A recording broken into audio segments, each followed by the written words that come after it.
രാഹുൽ സദാശിവന്റെ ഏറ്റവും പുതിയ ചിത്രമായ ഒടിയന്റെ പ്രഖ്യാപനം നടന്നതിന് പിന്നാലെ സോഷ്യൽ മീഡിയ മുഴുവൻ പലതരത്തിലുള്ള ഫാൻസ് തിയറികൾ നിറഞ്ഞിരിക്കുകയാണ്.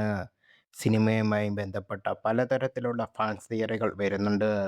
ചിത്രത്തിൽ മോഹൻലാലിൻ്റെയും മമ്മൂട്ടിയുടെയും ക്യാമികളെക്കുറിച്ചുള്ള സാധ്യതകൾ മുതൽ രാഹുൽ സദാശിവൻ യൂണിവേഴ്സിലേക്കുള്ള സാധ്യതകൾ വരെ നീളുന്ന ഒരുപാട് ഫാൻസ് തിയറികളുണ്ട്.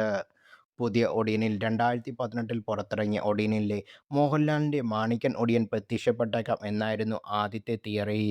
ഒരു ഒടിയൻ യൂണിവേഴ്സിറ്റിൻ്റെ സാധ്യത ഇതിലൂടെ തുറന്നേക്കാം. മഞ്ജു വാര്യർ പഴയ ഒടിയനിലും പുതിയ ഒടിയനിലും പ്രധാന കഥാപാത്രമായി എത്തുന്നുണ്ട്.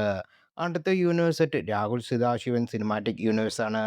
അതായത് DECയുടെ അവസാനം ഭൂതകാലത്തിൻ്റെ സൈജു കുറുപ്പിൻ്റെ ജോർജ് എന്ന കഥാപാത്രം വരുന്നുണ്ടല്ലോ. സമാനമായ രീതിയിൽ രാഹുൽ സദാശിവൻ്റെ മുൻ സിനിമകളിൽ ഏതെങ്കിലും കഥാപാത്രം ഒടിയനിൽ കയറി വരുമോ എന്നാണ് എല്ലാവരും ഉറ്റുനോക്കുന്നത്.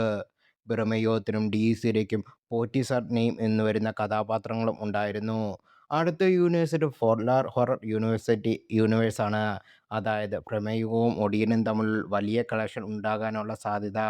അതിന് ഇരു സിനിമകളുടെയും ടൈറ്റിൽസിൻ്റെ സാമ്യമാണ് ഒരു പ്രധാന കാരണമായി ചൂണ്ടിക്കാണിക്കുന്നത്. ബ്രഹ്മയുഗത്തിൻ്റെ tag line age of madness ആയിരുന്നെങ്കിൽ ഒടിയൻ്റേത് ഏജ് ഓഫ് ഇലൂഷൻ ആണ്. ബ്രഹ്മയുഗത്തിലെ കാലഘട്ടത്തിന് ശേഷമോ മുമ്പോ നടക്കുന്ന കഥയാകാം ഇതെന്ന് ഒടിയൻ്റെ എന്നാണ് ഒരു വാദം. ബ്രഹ്മയുഗത്തിൻ്റെയും ഒടിയൻ്റെയും ടൈറ്റിൽ ഫോണ്ടുകളുടെ ഡിസൈനുകളിൽ ചില സാമ്യതകളാണ് മറ്റൊരു കാരണവും. ചാത്തനും ഒടിയനും നാടോടി കഥകളുടെ ഭാഗമാണ് എന്നതാണ് മറ്റൊരു റീസൺ.